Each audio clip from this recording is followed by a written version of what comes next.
एक छोटे से गांव चांदपुर में यह फैक्ट्री स्थित थी।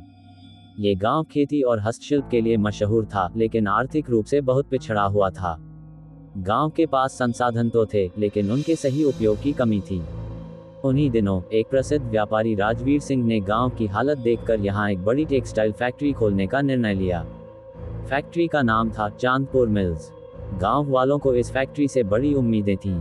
जैसे ही फैक्ट्री चालू हुई, गांव के लोग इसमें काम करने लगे।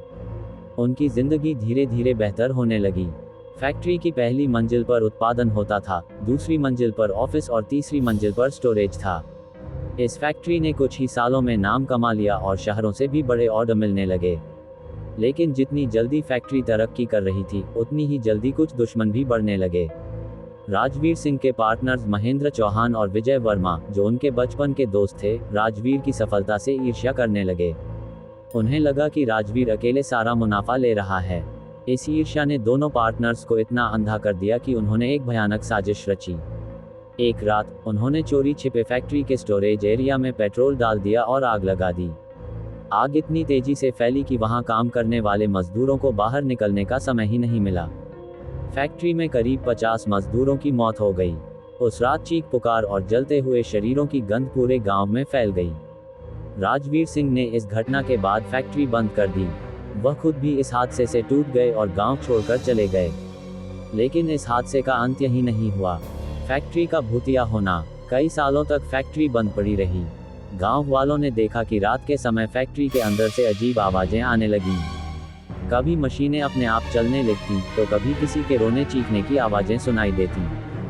गांव वालों का कहना था कि फैक्ट्री में मारे गए मजदूरों की आत्माएं अभी भी वहीं हैं। उन्होंने कई बार सफेद साड़ी पहने एक औरत को फैक्ट्री के अंदर चलते देखा। कहते थे कि यह औरत उस रात अपनी बेटी के साथ काम कर रही थी और दोनों वहीं जलकर मर गईं।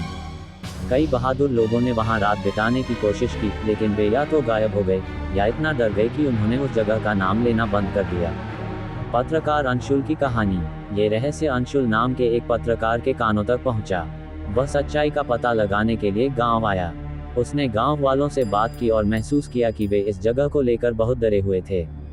अंशुल ने अपनी टीम के साथ फैक्ट्री में रात बिताने का फैसला किया। उन्होंने कैमरे, टॉर्च और अन्य उपकरण लेकर फैक्ट्री में डेरा डाल दिया। रात के 12 बजे के आसपास अचानक हवा ठंडी होने लगी। अंशुल और उसकी टीम ने देखा कि पुरानी मशीनें अपने आप चलने लगीं। खिड़कियों से तेज हवा आने लगी और चीखने की आवाजें सुनाई देने लगीं। तभी उनकी टॉर्च की रोशनी बुझ गई। अंशुल ने देखा कि एक औरत सफेद साड़ी में उनकी ओर बढ़ रही है। उसके साथ आग की लपटें थीं। टीम ने भागने की कोशिश की, लेकिन अंशुल का एक साथी अचानक गायब हो गया। सच्चाई का खुलासा। अंशुल ने हार नहीं मानी। उसने इस जगह और इस हादसे की गहराई से जांच शुरू की। उसे पुराने रिकॉर्ड मिले, जिनसे पता चला कि आग लगने की घटना एक साजिश थी। उसने राजवीर सिंह को खोज निकाला, जो अब बहुत बूढ़े हो चुके थे। राजवीर ने अंशुल को बताया कि आग उनके पार्टनर्स ने लगाई थी।